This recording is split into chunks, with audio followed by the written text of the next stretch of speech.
Terima kasih Bu ini. Selamat siang semuanya. Assalamualaikum warahmatullahi wabarakatuh. Waalaikumsalam warahmatullahi wabarakatuh. Ini kayaknya para kabak belum hadir semua. Wah, kabak diminta semua yang datang ya Pak? Iya, karena nanti yang order-order ban ini kan kabak. Erwin mana Erwin? Ya Pak, saya cek lagi Pak. Tadi udah standby tadi Pak. Terus saya cek lagi. Ya susah ya kita untuk on time itu ya.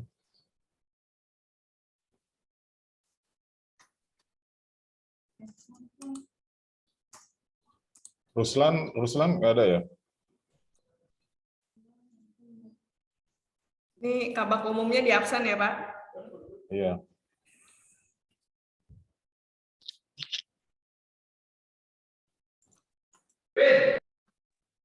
Wah, teriak tuh.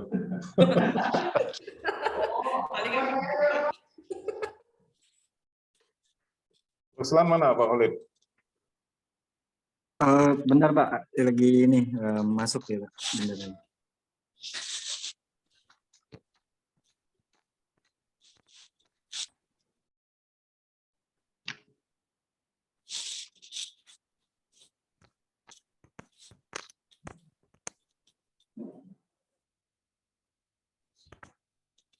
Ya, sambil nunggu, mungkin saya mengumumkan juga untuk teman-teman di broiler, Pak Agung Takdir yang di Breeding Farm Karuhau, kemarin terakhir bekerja di Fatma Karya Prima, dan 2 hari ini sebenarnya ngambil libur gitu, sisa libur. Jadi hari ini masih join di Zoom ini. Mungkin Pak Agung mumpung ada momennya sama teman-teman broiler, mungkin silakan kalau mau ada yang disampaikan Pak. Numpang lewat ya Bu ini ya. Silakan Baik. Pak, boleh. Baik, terima kasih Pak Ishak. Assalamualaikum warahmatullahi wabarakatuh. Selamat siang Bapak Ibu semuanya. Waalaikumsalam warahmatullahi wabarakatuh. Mumpung kesempatan yang berharga ini, saya ingin menyampaikan kesempatan ini. Yang pertama tentunya saya ucapkan terima kasih khususnya ke Pak Ishak, juga ke teman-teman semuanya atas dukungannya, atas bantuannya, sehingga saya selama hampir 1 tahun menjalankan kewajiban di PT Padma bisa terlaksana. Itu yang pertama. Yang kedua tentunya saya mohon maaf apabila selama berinteraksi dengan bapak-bapak semuanya apabila ada sikap atau ada ucapan yang mungkin tidak berkenan di hati Bapak dan Ibu semuanya, saya mohon dibukakan pintu maaf. Dan yang terakhir tentunya saya mendoakan supaya semoga Bapak dan Ibu semuanya selalu diberikan kesehatan, diberikan kesuksesan, dan juga secara umumnya PT Padma, PT SMA, dan Sinta Group secara keseluruhan ke depannya semakin maju dan berkembang. Demikian Pak Ishak, atas waktunya terima kasih. Mungkin itu yang bisa saya sampaikan. Terima kasih Pak. Ya, terima kasih Pak Agung. Bu ini nggak disebut tadi ya? Sebut juga Udah Pak. kemarin Oh, Pak, udah. one on one sama saya. Sudah Pak. Oke. Iya, Kita Pak. mulai aja ya Bu ini ya. Silakan Pak. Ya. Nah, hari ini saya mengangkat tema yang sebenarnya kelihatannya ringan-ringan saja gitu ya, tapi kadang-kadang nyawa kita tergantung di kondisi ban di kendaraan yang kita gunakan. Gitu. Jadi menurut saya cukup menarik untuk kita bahas dan untuk kita ketahui. Ini semuanya rangkuman dari berbagai sumber, paling banyak mungkin dari internet, kemudian dari pengetahuan lainnya, pengalaman sehari-hari gitu ya. Kita lanjutkan. Kok nggak mau jalan ya? Udah. Nah, ini cukup menarik. Saya kemarin coba cari-cari datanya. ternyata 80% kecelakaan di jalan tol itu pada angkutan penumpang disebabkan oleh pecah ban. Jadi tadinya saya berpikir kecelakaan itu paling banyak mungkin karena sopirnya mengantuk atau remblong gitu ya, ternyata bukan. Ini ada data dari KNKT di tol Cikampek Januari dan sampai Maret 2017. Ada 265 kasus kecelakaan karena pecah ban. 72 kasus karena penyebab lainnya. Jadi cukup dominan ya. Dan menarik lagi, 80% dari pecah ban itu ternyata karena tekanan angin ban yang kurang. Nah, tadinya saya berpikir mungkin karena tekanan angin yang berlebih malah gitu ya, atau beban yang berlebih. Ternyata menariknya karena tekanan ban yang kurang. Jadi tekanan ban yang kurang itu menyebabkan ban mengalami fatigue atau kelelahan di sudut ban, di dekat salurnya. Jadi menimbulkan retak, nanti ada fotonya. Nah, jadi di luar itu baru sisanya itu karena ban gundul, ban abnormal lainnya. Jadi sebenarnya kalau kita tahu masalahnya ini ya kita bisa antisipasi, kita bisa cegah dari awal gitu ya. Untuk pecah ban pada kendaraan berat seperti truk itu justru tidak terlalu berisiko karena bebannya berat, dia pecah paling diam di tempat, nggak jauh dari lokasi pecahnya ban. Tapi kalau ban mobil penumpang mungkin malah bisa pindah jalur tuh kalau di tol. Nah ini saya coba cari ilustrasinya. Tadi yang disebutkan karena ban fatigue itu ini yang bagian tengah nih. Jadi di sisi yang kempes ini, agak kempes ini akan kayak semacam bebannya tertumpu kayak di lipatan ya, di sudut. Nah itu akhirnya retak terus, lama-kelamaan menjadi retak. Nah ini yang potensi untuk pecah gitu. Sedangkan yang paling kiri, properly inflated ini yang kondisi yang ideal. Jadi tekanan ban tepat, jadi tapak ban itu menapak dengan sempurna gitu. Sementara yang sebelah paling kanan, overinflated itu adalah tekanan ban yang berlebih. Jadi cengkeraman ban hanya di bagian tengah saja efektifnya. Sehingga menyebabkan ban cepat habis juga di bagian tengah ini. Gitu. Nah ini sebenarnya cukup simpel kalau kita mau ukur sendiri. Alatnya ini murah, ini di online shop mungkin sekitar 15.000 nih harganya nih, alat ukur angin. Nah, kemudian tinggal kita ikuti tekanan ban di pintu mobil biasanya ya. Jadi tinggal ngikutin itu. Tiap-tiap kendaraan biasanya beda. Kemudian kalau pakai ring berapa bannya itu juga beda. Ini contohnya di sini ring 13 gitu. Tekanannya sekian gitu. Nah, kemudian fungsi utama ban ini perlu juga kita deskripsikan. Sebenarnya apa sih fungsinya gitu. Kalau kita berpikir sehari-hari mungkin kalau disuruh buat konsepnya juga susah tuh. Fungsi ban itu apa gitu. Tapi ini saya coba dari berbagai sumber. Jadi fungsi ban itu adalah menahan beban kendaraan dan muatannya. Jadi ban juga harus sesuai dengan ban itu nanti ada disampaikan di belakang, dia sanggup menahan beban berapa. Tiap-tiap ban itu berbeda-beda. Kemudian menyerap benturan, kalau di jalan kan nggak semua rata ya. Kemudian meneruskan traksi dan pengereman. Traksi ini cengkraman ban. Powernya mesin dipindahkan ke ban gitu untuk memutar, untuk melaju. Kemudian mengarahkan laju kendaraan. Nah, jenis ban ini sebenarnya umumnya hanya ada dua dari segi konstruksinya.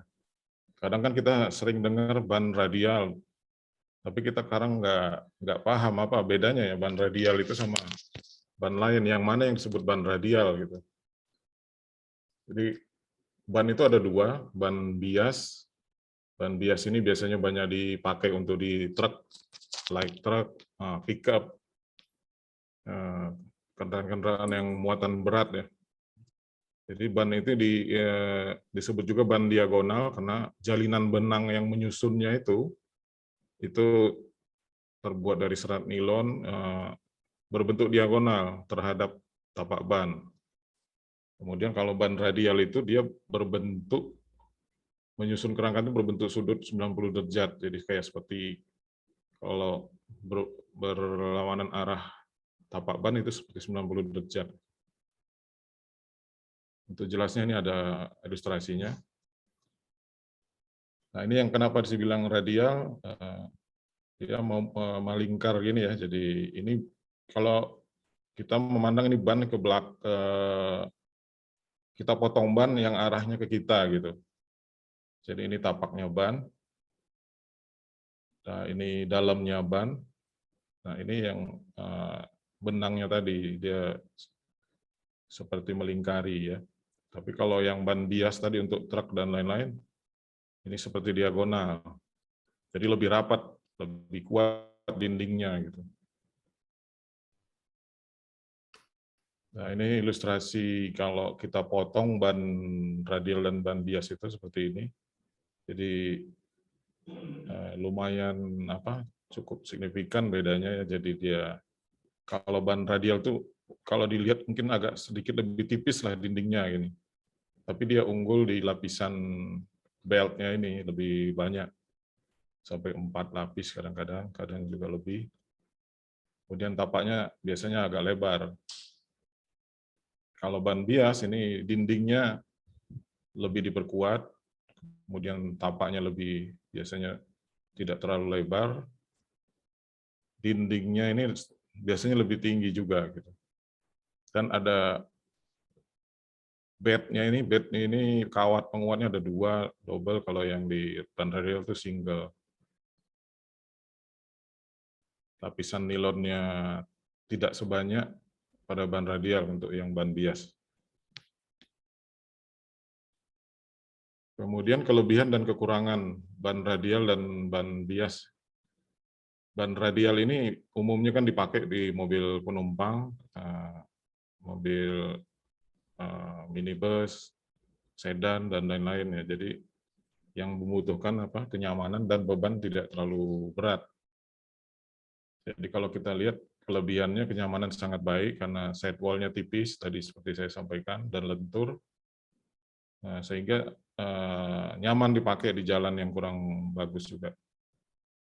Nah, sebaliknya kekurangannya tidak bisa digunakan untuk kendaraan yang muatan berat karena di sidewall-nya tadi lemah gitu. Jadi kasih beban sedikit aja sudah agak kelihatan kempes gitu ya. Kelebihan lainnya ban radial itu daya cengkram kuat karena tapaknya lebih lebar dan lebih kuat, ada 4 lapisan kawat tadi. Karena dia bobotnya lebih ringan juga bisa hemat BBM. Tapi karena lebar tadi, noise-nya lebih tinggi, jadi lebih berisik. Apalagi yang pakai ban MT ya, Matrain itu lebih berisik lagi yang bentuk di lumpur itu. Kemudian ban bias ini kelebihannya kuat menahan beban karena tapaknya lebih tebal. Bahkan tapaknya itu ada yang kembangnya sudah habis, ada yang bisa dibentuk lagi, nanti saya jelaskan di belakang. Kemudian jalinan nilonnya lebih rapat, double layer, komponen karetnya lebih tebal. Tapi kalau kita bandingkan kenyamanannya, jadi kurang nyaman karena kaku, kurang meredam getaran. Kemudian cengkramannya juga kurang, tapi karena ini dipakai untuk kendaraan berat, jadi cengkraman tidak begitu dibutuhkan karena mobil dengan kendaraan berat kan jalannya tidak terlalu cepat ya, jadi masih lebih aman. Kemudian lebih senyap karena lebih ramping. Kemudian karena bobotnya berat, jadi lebih boros. Nah, ini jenis-jenis ban berdasarkan alur kembangannya. Ya, ini ada di foto ini kita lihat ban nomor 1 ban alur simetris. Jadi dilihat dari kanan dan kiri pun bentuknya kembangannya sama. Jadi kita bolak-balik pasangnya pun nggak ada masalah. Nah, ini mungkin umum di kendaraan-kendaraan minibus ya.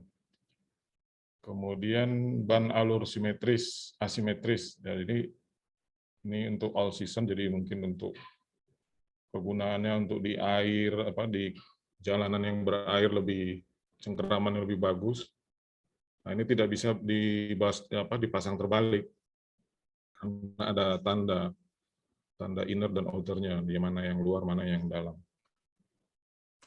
Kemudian ada ban dengan alur searah. Nah, ini juga sama, tidak bisa dipasang terbalik atau bolak-balik ya. Jadi harus ikuti tanda karena digunakan untuk memecah air, biasanya memecah air yang menggenang di jalan. Kemudian ban semi slick ini biasanya untuk mobil balap ya, kayak go-kart yang balap-balap di jalan raya yang aspal gitu. Jadi lintasan kering.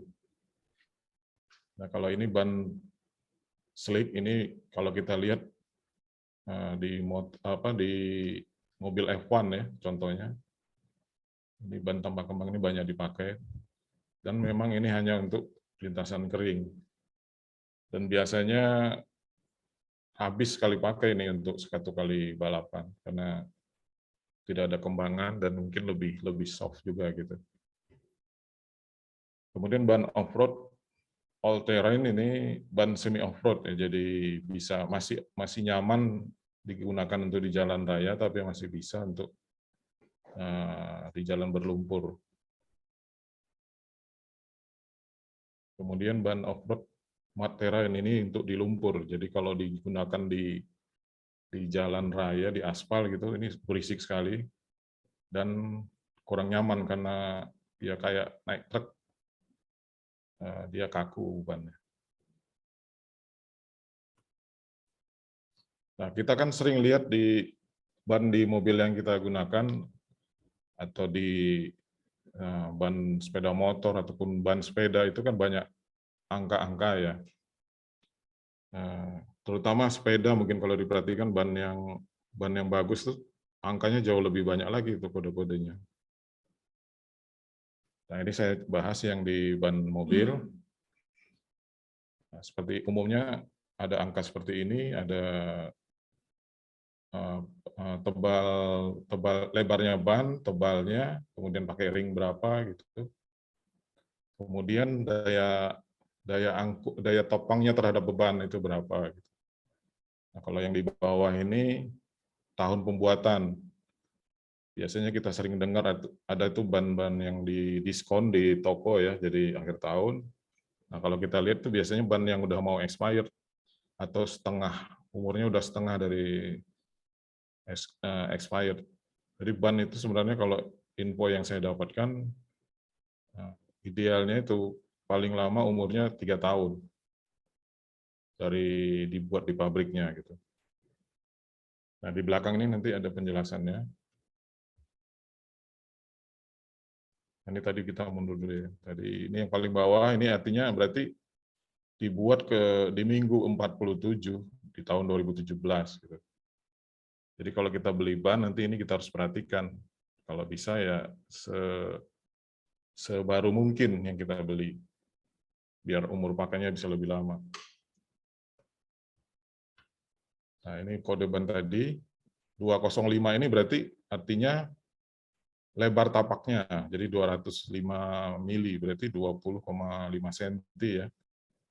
Kemudian garis miring 65 ini adalah persentase terhadap lebar.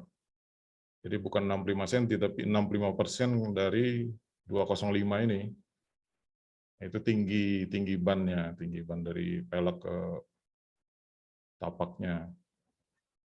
Kemudian kalau R ini kode dari jenis ban, berarti R itu radial. Kemudian 15 ini peleknya, jadi lubang dalamnya ban itu cocoknya untuk pelek 15 inch. Gitu. Kemudian 95 ini kode batas beban maksimal. Nah, kalau di sini kita lihat 95 berarti 690 kilo per satu buah ban. Kemudian H ini kecepatan maksimum yang diperbolehkan. Berarti 210 km per jam gitu. Jadi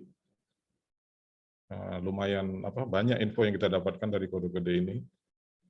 Kemudian ini tadi X2621 berarti minggu ke-26 di tahun 2021 pembuatannya keluar dari pabriknya. Kemudian untuk di truk, saya coba truk ini agak susah cari referensi contoh bannya ya. Ini mungkin ban light truck kan masih pakai radial. Seharusnya kalau truk yang besar tuh udah bukan ban radial. Ya, ini mirip-mirip juga sebenarnya, tapi dia dalam inch ya untuk lebarnya. Kalau yang ini tipe bannya dari pabrikan. Kemudian ini untuk lebarnya 10 inch berarti ya. Kemudian ada tanda lagi 154, 150. Nah, ini kita nanti ngelihatnya di tabel yang di bawah ini, load index. Jadi kode indeksnya, terus dia bisa mengangkat beban berapa kilo gitu. Kemudian kalau M di depannya, M ini adalah speed rating. Speed rating kita lihat di kanan ini, 130 km per jam. Nah, kalau regroovable ini artinya ban itu bisa dibuat kembang lagi. Jadi udah habis kembang yang pertama, itu bisa secara manual atau pakai mesin dibikin kembangannya lagi. Jadi dari pabrik tapak ban itu sudah dibuat tebal, jadi bisa dibikin lagi kembangnya gitu. Jadi lebih hemat. Beda sama vulkanisir ya. Kalau vulkanisir itu kan ditambahkan daging gitu ya. Kemudian play rating itu banyaknya lapisan nilon tadi, lapisan nilon yang mengelilingi ban itu di dalamnya. Kemudian ini arah winding belt yang di dalam tadi, arahnya berarti ke sini gitu ya. Kemudian yang merah ini arah putaran gitu. Kemudian apalagi ini tubeless, tipe bannya tubeless. Kemudian udah semua ya. Nah, ini kira-kira yang untuk di truk.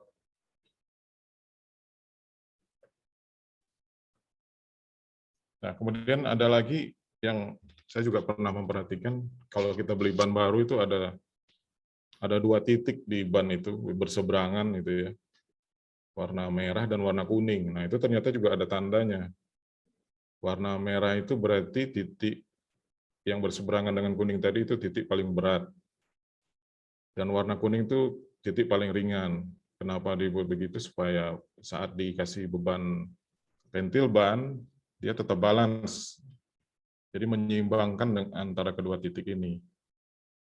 Jadi sampai beban di ban aja pun masih tetap diperhitungkan sama pabrikan ya. Jadi disiapkan posisi di mana mau dipasang pentilnya. Nah, ini kadang-kadang tukang ban atau pabrik bengkel besar pun kadang-kadang nggak tahu ini, nggak ngerti artinya. Jadi kalau kita udah dapat pengetahuan begini, bisa kita arahkan pemasangan yang benarnya seperti apa gitu. Jadi fungsinya ini untuk balancing supaya saat mobil berjalan itu tidak ada getaran, lebih seimbang beban di antara bannya. Kemudian kalau kita perhatikan di ban juga ada tanda. Tandanya ada kadang-kadang dua jenis ya, ada yang di luar dan ada yang di dalam kembangan. Jadi ini namanya TWI, Tread Wear Indicator. Jadi untuk mengetahui ban itu sudah saatnya diganti apa belum. Nah, ini yang penting nih. Kadang-kadang kita lihat ban kita dari jauh udah agak gundul, kita sudah ganti gitu, padahal ada batasannya sebenarnya. Nah, kalau seperti yang kiri yang di lingkaran merah ini, kalau sudah habis standar segitiga ini, berarti sudah saatnya harus ganti ban. Gitu. Ini sudah diukur, nanti ketebalan ban itu tinggal 1,6 mili. Nah, itu batas minimumnya. Kalau yang kanan ini, TWI-nya ada di dalam, jadi yang garis, bentuk garis ini. Nah, ini kalau ban yang di kembangan yang di luar sudah menyampai batas ini, berarti sudah harus saatnya ganti ban. Nah, ini kemarin coba saya lihat di mobilnya Pak Pardian ya, jadi kelihatan nih tanda ini ada gitu. Kemudian kapan harus ganti ban? Nah, kalau ban sudah berumur 3 tahun, biasanya kalau kita rutin pakai kendaraan itu 2 tahun juga sudah harus ganti ban. Tapi kalau mobilnya jarang dipakai, sebenarnya 3 tahun itu sudah harus diganti ban. Kemudian jarak tempuh sudah lebih dari 40.000 km. Kemudian ketebalan tapak ban sudah mencapai batas tadi yang TWI itu. Kemudian bannya tidak normal, gundul di tengah, gundul di bagian tepi atau sisi, tertentu saja. Kemudian ada benjolan nih seperti di foto ini, berarti ada nilon atau kawat di dalamnya yang putus ini biasanya. Kemudian ban retak, kemudian lecet, luka kena benda keras, biasanya di sidewall-nya. Kemudian kembangannya terangkat nih, ini biasanya ini banyak kejadian di ban-ban vulkanisir juga. Nah, kemudian kita bisa mengenali masalah dari corak keausan ban. Nah, ini bisa dilihat kalau haus berjalur melintang, ini masalah suspensi, berarti kan tidak rata habisnya ya. Kemudian tekanan kurang yang tadi dijelaskan di depan. Kemudian tekanan berlebih, jadi habis di tengah aja. Ini dapatnya mungkin dari bahasa Malaysia nih, haus bertompok-tompok, bertumpuk-tumpuk ini. Nah, ini masalah balancing, kemudian haus satu jalur sisi tepi juga ini masalah kaki-kaki, masalah chamber gitu. Nah, kalau yang terakhir ini pasti tahu semua nih masalah keuangan. Jadi habis semua. Kemudian tips merawat ban. Jadi sebenarnya ada tipsnya ya, kadang mungkin kita kurang memahaminya. Jadi tukar posisi ban secara berkala. Kalau kita masukkan mobil di Auto 2000, itu biasanya ini tanpa kita minta ini udah selalu dilakukan oleh mereka. Setiap kita ganti oli itu ban dirotasi. Kemudian lakukan spurring dan balancing setiap ganti ban baru atau ganti pelek. Atau mobil ini sering lewat jalan rusak, jarak tempuhnya sudah 20.000 km lebih kira-kira. Kemudian periksa tekanan angin ban secara rutin, sesuai dengan standar mobilnya. Tadi sudah jelaskan di depan. Kemudian jangan bawa muatan berlebih, atau batas beban maksimal. Kadang-kadang juga kita bawa beban berat, tapi mobilnya kita parkiran lama gitu. Karena nggak jalan langsung hari itu juga mempengaruhi kualitas bannya. Kemudian jangan sering melakukan pengereman mendadak. Ini gaya kita membawa kendaraan ini. Kemudian gunakan velg yang sesuai ukuran ban dan karakteristik ban. Kemudian hindari melintasi jalan rusak. Kemudian menggunakan nitrogen untuk mengisi ban. Nah, ini bisa mengurangi beban mobilnya dan beban ban dan hemat BBM juga. Itu aja yang bisa saya sampaikan. Silakan kalau ada yang mau diskusi atau bertanya. Saya kembalikan ke Bu ini. Terima kasih. Terima kasih Pak Ishak untuk sharing bannya. Silakan Bapak-bapak kalau mau ada pertanyaan. Saya Bu, Dodi Bu. Silakan Pak. Selamat sore Pak Ishak. Sore. Tadi yang masalah yang itu Pak, yang mau saya tanyakan, umur ban 3 tahun itu Pak, itu patokannya itu produksi pabrik apa kita pakainya Pak? Karena kan kita pakai, berarti produksi pabrik Pak ya? Iya, karena di atas 3 tahun itu ban itu karetnya sudah mati. Gitu. Getas gitu Pak ya? Nggak getas. Jadi ya itu idealnya, tapi kenyataannya kan banyak orang yang melanggar itu yang mobilnya jarang dipakai gitu. Seperti saya kemarin beli mobil bekas itu udah berumur 6 tahun bannya. Tapi bannya kelihatan bagus. Bagus Pak ya? Iya. Dijual, kita jual tukar tambah ya nggak laku karena tukang ban tahu kan. Berarti tetap patokannya itu produksi pabrik Pak ya, bukan kita pakai Pak ya? Ya, Kan produksi pabrik. kita pakai itu bisa setahun dari produksi pabrik, bisa juga kan Pak, kalau kita belinya itu dapatnya yang udah setahun. Ya bisa. Itu tadi yang saya bilang diskon-diskon itu biasanya dia mau ngabisin stok di gudang. Karena kalau pembelinya kritis, ya pasti kan lihat umur ban itu. Oke Pak. Ya. Terima kasih Pak Ishak. Ya, sama-sama. Halo, Assalamualaikum Pak Ishak, Erwin Pak, BFK Pak. Iya. Silakan Pak Erwin. Mau nanya nih Mau sama nanya, bos saya nih. Oke. Mau nanya Pak, ini agak ini sih kan saya tadi lihat ada recyclable ya, bisa dikembangin lagi Ya. pakai alat atau pakai. Saya agak ini sih, apakah kan di motor juga kan kalau ban motor saya lihat di orang-orang itu ditambal ban apa suka digaris apa dibatik namanya Pak, apa itu juga karena dia recyclable itu Pak? Kalau recyclable itu harus ada tulisan di bannya dan harganya biasanya beda itu. Tapi kalau nggak ada itu berarti memang modif-modif sendiri, nggak aman. Jadi harus ada. Berarti nggak tanda semua di ban bannya. dia. Oh ya, oke, berarti nggak semua ban bisa di itu ya Pak ya, Nah, tidak recyclable semua ya. ban ya. Biasanya kebanyakan itu ban truk karena kalau dia bikin dari awal kembangannya dalam kan bisa masuk batu-batu, malah gampang sobek kan. Nah, jadi dia Iya Pak, iya. bikin bertahap. Nanti setelah itu bisa dimasukin ke pabrik lagi atau ke workshopnya untuk dibikin kembangan baru gitu. Oke. Makasih, sementara itu aja Pak. Makasih Ya. banyak Pak Ishak. Silakan Pak Wawan ya, yang udah buka mic. Atau Pak, Lagi. Itu Pak Ketut ada suaranya. Pak Ketut dulu. Silakan Pak Ketut. Tapi saya masuk nggak suaranya? Agak Sinyal internet Pak masih, Ishak. Pak. Pak Ketut di sebelah saya, tanya aja langsung Pak. Oh, Pak Ketut di sebelah. Biar didengar umum maksudnya. Dengeran kok. Dengeran Pak. Ya, makasih Pak Ishak. Ada dua pertanyaan dari saya. Yang pertama masalah rotasi ban tadi Pak, setiap 5.000 km. Nah itu sistemnya seperti apa? Kanan kiri atau depan belakang? Itu yang pertama. Yang kedua masalah di ban tadi kan banyak kriterianya. Nah satu yang belum diungkap ya, tapi sering saya lakukan masalah tambal ban.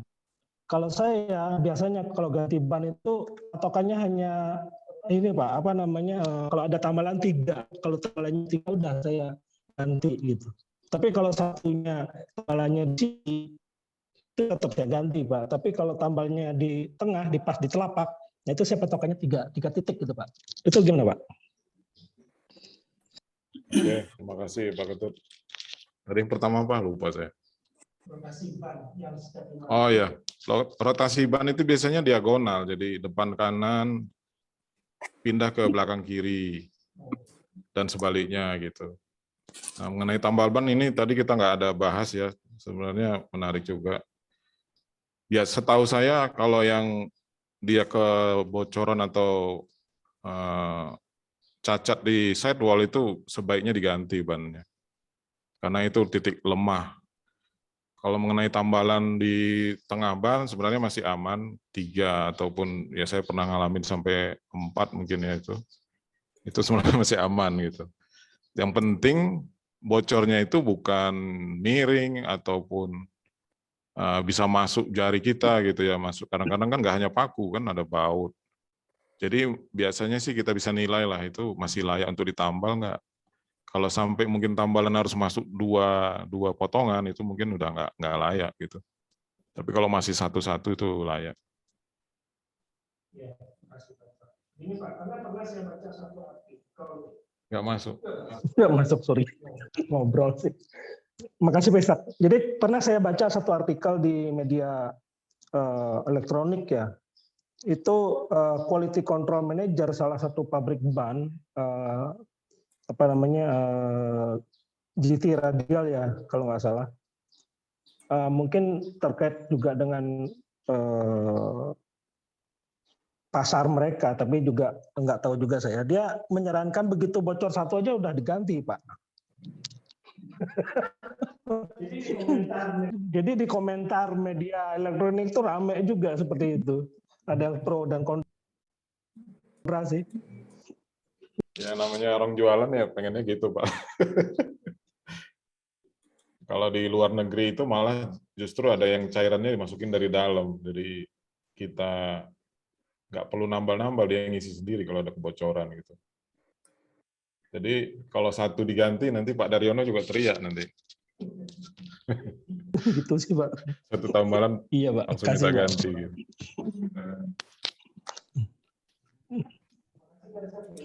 Makasih Pak Ishak penjelasan.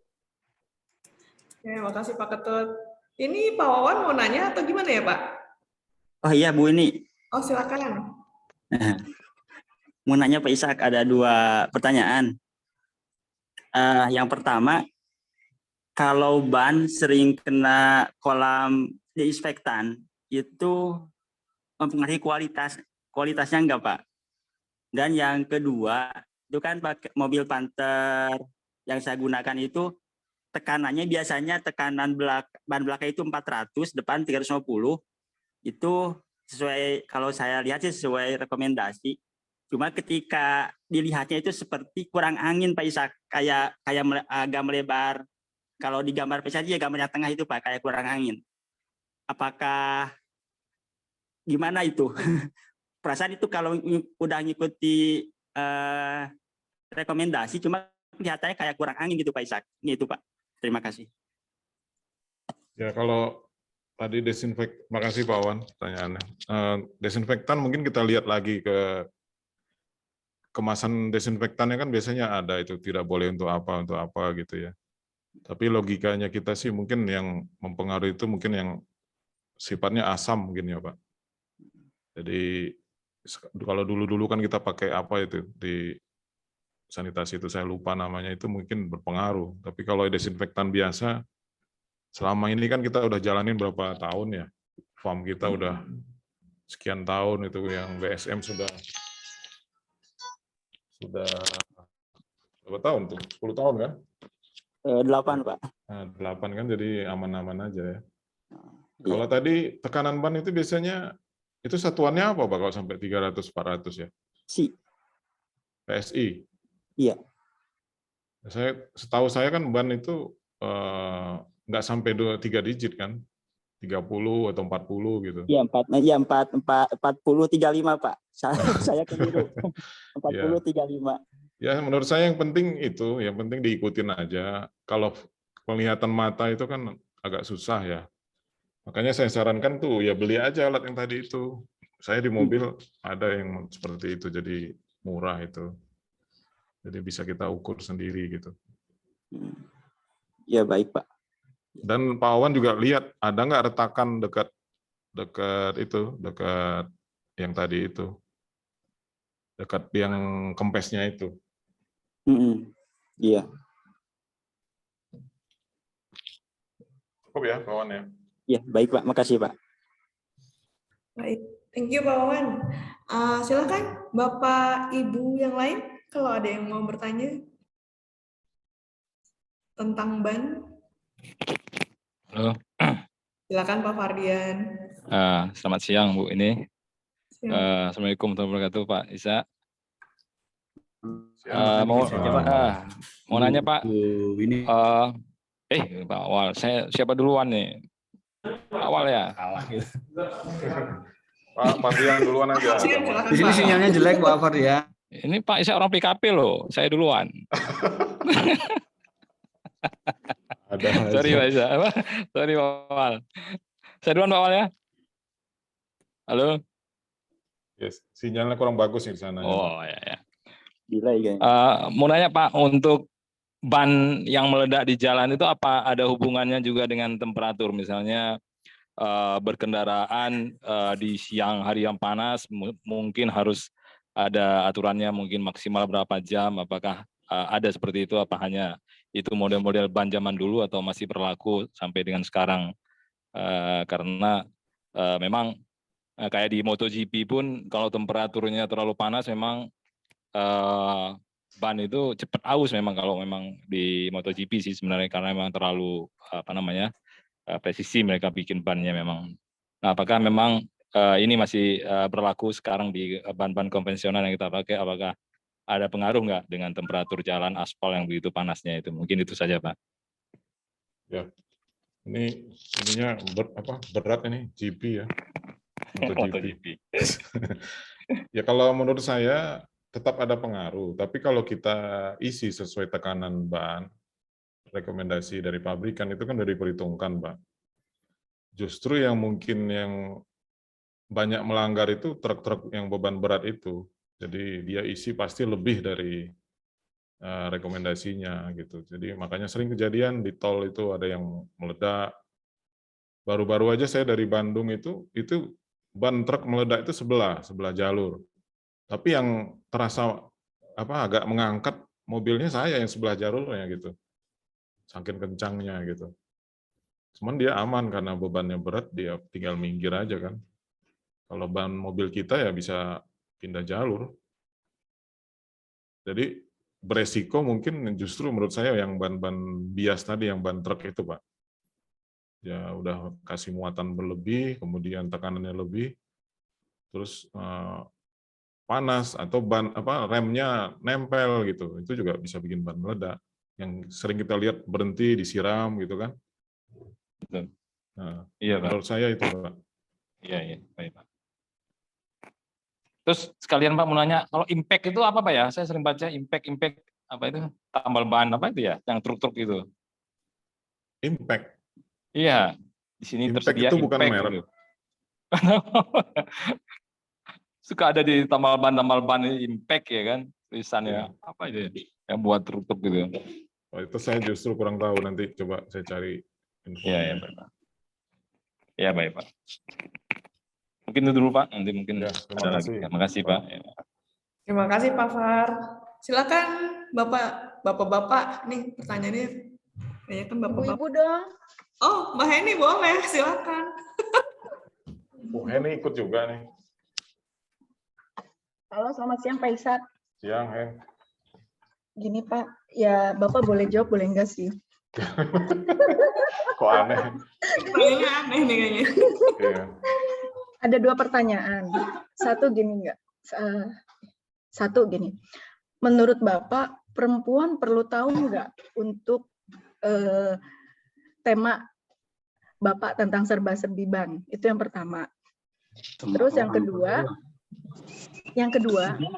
menurut Bapak, kiat-kiat apa sih untuk kita perempuan ini yang biasanya cuma bisa pakai mobil, tapi nggak tahu cara merawatnya? Gimana tuh Pak?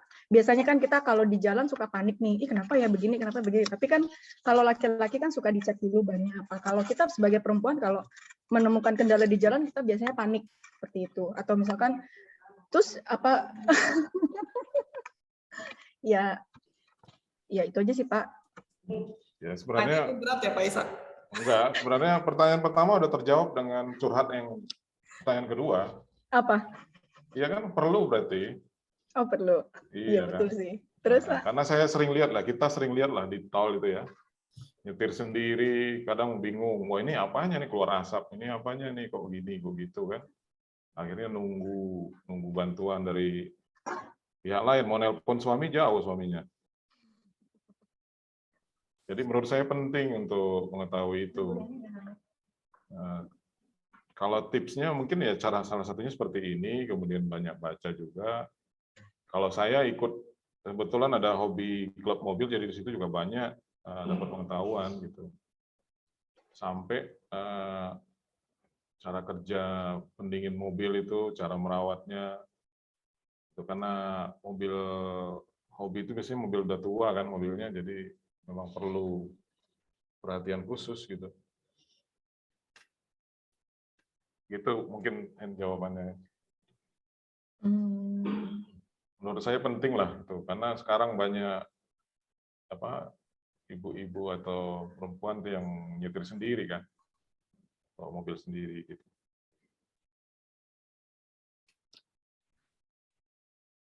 Menjawab Mbak Heni.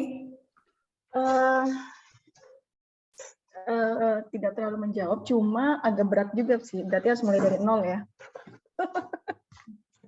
Yang bisa bantu Pak Ishak? Silakan Pak Ketut. Sore Mbak Heni. Ya, Pak Ketut. Nah, kalau saya itu biasanya gini Bu Heni. Kalau saya ngerawat mobil itu kan ke bengkel. Ya. Nah, pas di bengkel itu saya ikut nongkrongin montirnya. Ngapain dia, nanya-nanya gitu loh Bu. Jadi tips saya kalau ibu mau nyetir, ya kalau mau servis, jangan nyuruh orang nyervis.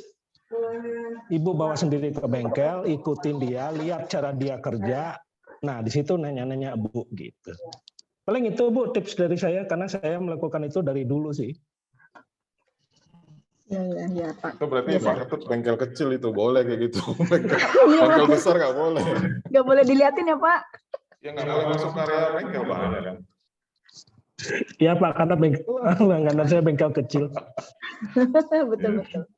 Menambah ruwet itu mah Pak Ketut. Ya. Terima Kalau menurut kasih saya, Pak. Gimana kan Pak? ikut Ya. ini aja kan banyak sekarang klub mobil itu banyak ilmu kita dapat di situ. Selain rekreasi juga dapat. Itu dia masalahnya Pak. Kalau ikut klub mobil, yang ada jalan-jalan dulu tiap minggu. Oh itu tinggal kita aja yang batasi. Iya. Ada coaching kliniknya di situ gitu, pasti ada selalu diselipkan satu gitu. Atau sekarang juga belajar dari YouTube juga mudah juga sekarang gitu. Pak ikut klub mobil kalau ada mobilnya juga Pak. Ya bawa truk itu, truk BFK.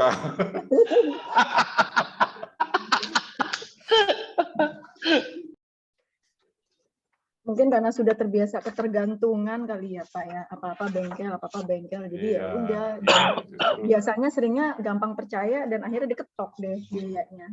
Iya betul. Ya, seringnya dihubungin gitu kan. Oke Pak Ishak, Pak Ketut terima kasih banyak. Oke. Ya, sama-sama Bu. Terima kasih Mbak Heni. Silakan Bapak-bapak yang lain, Bapak Ibu. Jika ada yang mau bertanya lagi. Saya Bu. Pak Nur, silakan Pak. Tadi menambah keterangan juga Pak yang terkait impact. Tadi pertanyaan Pak Pardian, kalau di sini kan di BSP sering tuh Pak mobilnya di impact tuh. Nah, di sini informasinya alatnya Pak, alat pembuka bannya. Impact itu Pak, istilahnya di impact gitu. Pembuka ban bautnya dia menggunakan kalau aplikasinya seperti bor tapi tenaganya angin gitu Pak informasi tambahan. Iya. Itu yang mau saya tanya otomatis ya bukanya ya. Iya Pak. Biar lebih cepat gitu. Izin bertanya Pak terkait ban sepeda Pak. Itu kan bukan ban mobil, ban sepeda. Kalau ban sepeda ini mereknya macam-macam Pak. Kalau untuk anak itu saya lihat kan kalau ke toko kadang ada yang tipis dan ada yang bulat ngembang gitu Pak kalau sepeda. Kalau untuk pemakaian biasa sepeda bagusnya yang barangkali tahu Pak. Gunakan apa ya Pak untuk anak itu? Makasih Pak Ishak. Nah, ini yang jawab harusnya Pak Dodi nih materinya kemarin. Silakan Pak Ishak senior kan. Ya, anaknya Pak Nur ini sepedanya sepeda apa dulu, terus mau di jalanannya apa gitu, on road, off road, itu fungsinya kan beda-beda Pak. Kalau di on road tuh sama kayak tadi di mobil itu kembangannya biasa aja gitu. Tapi kalau jalanan off road dia kembangannya lebih dalam, bannya lebih lebar. Nah kalau on road itu kadang-kadang hampir nggak ada kembangannya dan lebih ramping gitu. Gitu Pak Nur. Karena Sepedanya sepeda BMX Pak, satu sepeda BMX, satu sepeda lipat Pak. banyak Jalannya sebenarnya. jalan kampung Pak. Ya kalau menurut saya kayak ban itu cocok sih kalau MTB itu ya Pak Dodi ya. Jadi itu bisa untuk Betul, dibawa Pak. kemana aja. Kalau jalan on road masih bisa gitu. Mungkin untuk ininya Pak Nur saya bisa sedikit nambahkan. Kalau Pak Nur pengen tahu detail lagi, tinggal di browsing aja Pak. Kan ada juga kadang-kadang ban tuh yang bannya ban hybrid Pak Nur. Jadi bisa di jalan yang agak berpasir. Atau mungkin anak Pak Nur suka itu juga ya, suka downhill ya, suka loncatan gitu. Beda lagi Pak itunya bannya. Tapi kalau untuk pemakaian sehari-hari standar sih, yang dijual-jual di bengkel sepeda anak juga nggak masalah sih Pak. Karena kan untuk anak paling juga pemakaiannya juga nggak terlalu ekstrim juga Pak ya, Pak Nur ya. Iya. Terlalu nggak terlalu ekstrim. Kalau untuk sepeda lipat dia biasanya khusus ban sepeda lipat. Khusus ya. Ya itu Pak Nur. Baik, terima kasih Pak Dodi, Pak Isa. Oke Pak Nur. Terima kasih Pak Nur. Terima kasih Pak Nur, Pak Dodi. Bapak-bapak, masih ada yang mau ditanyakan? Saya Mbak. Oh, silakan Pak Ruslan. Sore Pak Ishak. Pak, saya ikut materi Bapak nih, rencananya besok mau bikin PP Pak, PP ban buat kendaraan FAM Pak. Ya. Ini Pak, ada 2 pertanyaan Pak. Yang pertama kan, kalau ban itu kan ada yang bisa sekarang ada tubeless sama ban dalam Pak. Kalau dari segi safety Pak, lebih safety pakai ban dalam apa tubeless gitu loh Pak.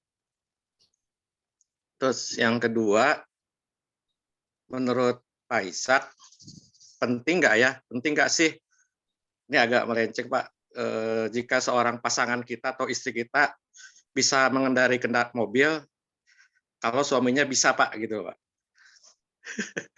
Itu Pak, makasih Pak. Oke, makasih Pak Ruslan. Kalau ban tubeless itu biasanya kan ban yang muatannya tidak berat ya, jadi kayak seperti kendaraan minibus, angkutan penumpang lah gitu. Dan fungsinya juga kan supaya begitu kena paku nggak langsung habis anginnya gitu, masih ada waktu lah untuk ke tambal ban atau ganti ban gitu ya. Kalau ban berat biasanya kendaraan berat biasanya pakai ban dalam, lebih amannya gitu. Karena mungkin tekanan yang begitu tinggi mungkin akan ada rembesan jangka panjang kalau mungkin tanpa ban dalam. Dan mengurangi resiko pecah ban juga sih yang saya pernah baca itu kalau dia ban berat gitu. Terjawab ya? Kalau kadang Pak gini Pak, misalnya kita bannya kembangnya masih bagus Pak ya, cuman tambalan tubelessnya udah banyak gitu loh Pak. Itu ada batasannya nggak sih Pak? Itu tambalan tubelessnya itu Pak? Ya tadi seperti dibilang Pak Ketut, kalau dari pabrikan satu aja udah harus ganti katanya. Waduh, saya udah ada berapa saya? Ya kalau menurut saya, kalau kita nilai sendiri aja, kalau tambalan yang tadi udah pernah ada itu akhirnya rembes-rembes terus, berarti kan udah nggak bisa ditambal. Ya nggak apa-apa dipakaikan ban dalam sampai umur bannya habis dipakai gitu. Saya juga pernah melakukan itu kok. Oh baik Pak, oke Pak. Yang kedua itu kalau menurut saya sekarang wajib lah, karena saya contohkan saya sendiri itu, kita ini seperti kita kerja di farm juga kan jarang, nggak tiap hari pulang kan. Nah, istri saya itu sebenarnya lebih senang kemana-mana naik motor, tapi kadang-kadang kan ada hujan, macet gitu, jadi lebih kalau dia macet lebih senang naik motor, tapi kalau hujan kan terpaksa pakai mobil gitu. Jadi menurut saya sudah keharusan lah, karena biar bisa mandiri juga nih para ibu-ibunya gitu. Nggak kemana-mana minta diantar. Oke, baik Ishak, terima kasih jawabannya. Ya. Istrinya dengar nggak ini? Itu ya Pak ya. Thank you Pak Ruslan.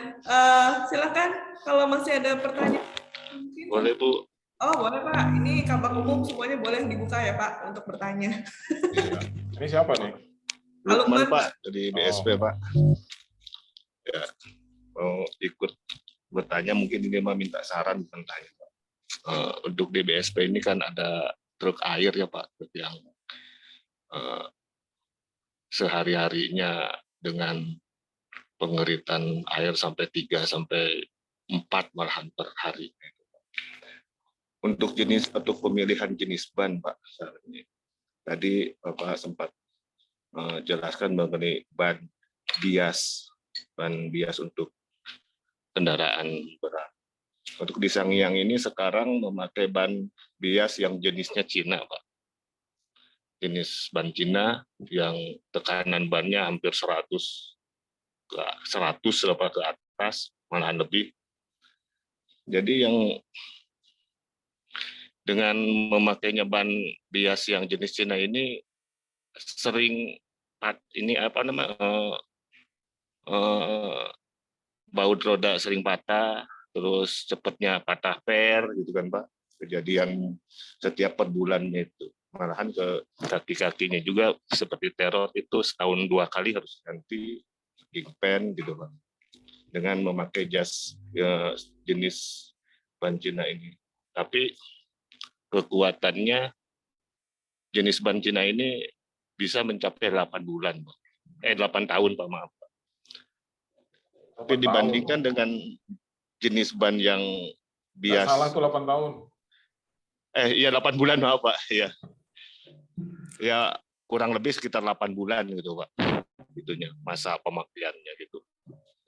Kalau dibandingkan dengan ban bias yang jenisnya GT, itu bannya emang lebih lentur. Untuk patah per itu jarang, patah baut roda juga agak jarang. Terus penggantian kingpin, maupun terot itu hampir setahun sekali gitu Pak. Tapi masa pemakaiannya itu hanya sampai 4 bulan gitu Pak, habis gitu. Ya, untuk menghemat mungkin dari 2 jenis ban itu sebaiknya tetap menggunakan jenis ban yang merek Cina ini yang lebih lama, tapi banyak kendalanya memakai ban GT yang kendalanya tidak ada tapi bannya cepat habis gitu Pak. Mungkin itu aja Pak, minta saran. Jadi harus ban mana yang harus kita pilih untuk Sangiang untuk mobil tangki air ini Pak. Oke, terima kasih Pak Lukman. Saya serasa seperti Pak Daryono ini. Jadi menurut saya ini justru tugasnya Pak Lukman untuk melakukan analisa perbandingan. Nanti dihitung dengan ban Cina lebih hemat, karena dia kan kaku, pasti akan mengejar yang lain kan. Kita truk air itu bebannya bisa bertambah karena air itu kan bergerak di dalam tangki. Itu akan lebih berat bebannya dibandingkan beban yang statis gitu. Jadi menurut saya ya lakukan aja hitung-hitungan gitu. Jadi kalau pakai ban Cina setahun atau 8 bulan lah, 8 bulan tuh habis ganti per berapa, kingpin dan lain-lain. Tapi kalau pakai ban GT itu dalam 8 bulan berarti kan 2 kali ganti pernya berapa. Nah, dibuat nanti proposalnya, pakai data itu. Nah, itu dari situ kita pilih mana yang lebih efisien gitu. Justru menurut saya itu tugasnya gitu. Gitu ya. Iya Pak. Nah, dari mulai sekarang aja dibikin dulu ya, Pak. ininya. Dibikin recordingnya, nanti tahun depan sudah punya data kita gitu. Iya Pak, baik Pak. Terima kasih Pak. Terima kasih Pak Lukman. Silakan, mungkin saya buka lagi ya untuk bapak-bapak yang di bagian umum, mungkin kalau masih ada pertanyaan. Pak, Bu ini mau nanya Bu, Erwin BFK Bu. Silakan Pak. Nah ini Pak, mau nanya kan rata-rata kan truk kita di PAM ini kan ya termasuk BFK yang udah mungkin di atas 20 tahun Kak. Nah itu ada nggak batas umur maksudnya untuk mobil itu Pak, maksudnya penggunaan mobil itu apa harus diganti? Apakah kan kebanyakan kadang-kadang udah sering rusak tuh Pak. Nah pengalaman saya sudah lapor juga, udah pengajuan juga nggak pernah ada ininya gitu Pak. Apa gimana tuh Pak? Makasih Pak Ishak. Makasih Pak Erwin. Kalau dibalikin lagi nanti balik lagi ini hasilnya belum ada katanya buat beli mobil baru. Ya, kalau menurut saya sama seperti tadi Lukman itu dibikinin. Selama ini mungkin manajemen belum tahu, belum pernah difokuskan ke recording perbaikan mobil itu berapa banyak sih dalam setahun gitu. Nah, jika dibandingkan dengan misalnya kita beli mobil bekas yang lebih mudah gitu kan. Justru dari user-user ini yang harus menampilkan data. Jadi nggak bisa hanya minta-minta aja tapi nggak pakai data gitu. Nah, Siapa? gitu. Kalau di mana kemarinnya di BSP itu udah 21 tahun ternyata mobilnya. Karena dapat lungsuran dari SPF kan. Ya, di BFK juga mungkin sama kan lungsuran dari BFK dari SPF juga ya. Betul Pak. Nah, jadi dibuat aja itu riwayat dari mobil itu. Jadi dibikinin. Oke, siap Pak. Tahun berapa sih udah habisnya gitu. Dan kemudian hitungan mobil udah puluhan tahun gitu pasti bahan bakarnya boros. Nah, itu juga dihitung, dimasukin dalam hitungan gitu. Nah, ini sudah saatnya diganti. Jadi harus kita yang membuka datanya untuk para pimpinan itu. Oke, siap Pak. Oke, terima kasih Pak Ishak. Ya, sama-sama. Nah. Terima kasih Pak Erwin. Gimana Pak Ishak? Mau diakhiri atau masih membuka pertanyaan? Silakan kalau masih ada ini yang bertanya, selagi masih bisa dijawab. Silakan Bapak-bapak. Pak Zul tadi katanya mau nanya, ini nggak ada nanya. Pak Zul mana ya? Nggak ikut ya? Nggak ada kayaknya Pak. Silakan Bapak-bapak kalau masih ada yang mau ditanyakan terkait kendaraan.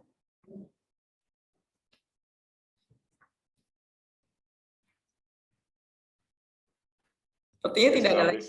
Ya. Pak Ishak mau absen kah? Hah? Pak Ishak mau ngabsen? Udah semua kayaknya ya. Udah semua ya Pak. Dari Parung Sari dari wakili Pak Fatia. Dari Pak Baha ini belum nanya nih Pak Baha. Silakan Pak Baha. Apa ya Pak ya? Apa? Nggak ada ini Pak. Oh ya itu aja Pak. Tadi kan berdasarkan pengalaman juga Pak Ishak kan tadi katanya. Kalau misalnya tadi yang tubeless dengan yang itu kita pakainya udah bocor kita pakai yang ini nggak bisa dipakai lagi terus kita pakai ban dalam. Nah, itu campur-campur itu boleh gitu Pak? Nggak ada masalah atau gimana Pak? Ada efeknya terhadap daya cengkram atau apa atau keselamatan itu gimana Pak? Gitu Pak paling? Nggak ada sih Pak. Cuman jadi manfaat tubelessnya tadi yang jadi hilang kan. Jadi begitu kita ketusuk paku bannya ya langsung kempes gitu. Jadi nggak keuntungan dari tubelessnya yang hilang. Tapi kan sayang memang kalau bannya langsung diganti padahal kembangannya masih bagus gitu. Iya gitu Pak, betul. Ya itu sih jawaban. Bu ini nanya sedikit lagi Bu ini Pak Ishak. Boleh Pak, silakan Pak. Oh, nggak tahu Pak tadi sudah ada yang nanya atau belum Pak ya? Karena tadi saya sempat keputus masalah pengisi dengan nitrogen Pak Ishak. Itu kadang-kadang kan kalau kita sudah ngisi nitrogen terus di jalan itu kita kempes ban Pak. Berarti mau kita yang apa adanya Pak ya, yang tempat yang isi angin itu. Kalau dicampur gimana Pak ya? Nitrogen dengan yang angin biasa Pak Ishak. Ya kalau untuk darurat nggak apa-apa Pak. Tapi kalau jangka panjang itu kan mengganggu balancing. Balancing Pak ya? Ya berat jenisnya kan beda. Jadi untuk darurat nggak masalah, tapi nanti begitu ketemu tempat pengisian ya harus segera diganti. Dikuras lagi Pak ya? Iya, dikuras lagi. Oke Pak. Terima kasih Pak Ishak. Ya, sama-sama. Oke. Ada lagi? Sudah cukup? Ini pemateri ngisi presensi juga nggak Bu? Ini. Oh, silakan Pak kalau mau ngasih presensi. Tapi kebanyakan pemateri nggak lupa pada ngisi. Ya nggak usah aja kan udah pasti ada orangnya. Iya, nggak apa-apa, Pak. Oke, saya rasa nggak ada yang mau bertanya lagi ya, Bapak Ibu. Oke, terima kasih Pak Ishak untuk sharingnya. Bapak Ibu kasih reaksinya dong untuk Pak Ishak yang udah sharing sore ini. Sama-sama, terima kasih. Terima kasih Pak Ishak untuk sharingnya sore ini, dan sharing sore ini saya akhiri. Kita ketemu lagi minggu depan untuk sharing-sharing yang lain ya. Sore. Terima kasih. Bu. Terima kasih, Pak. Terima kasih Pak Ishak. Sore.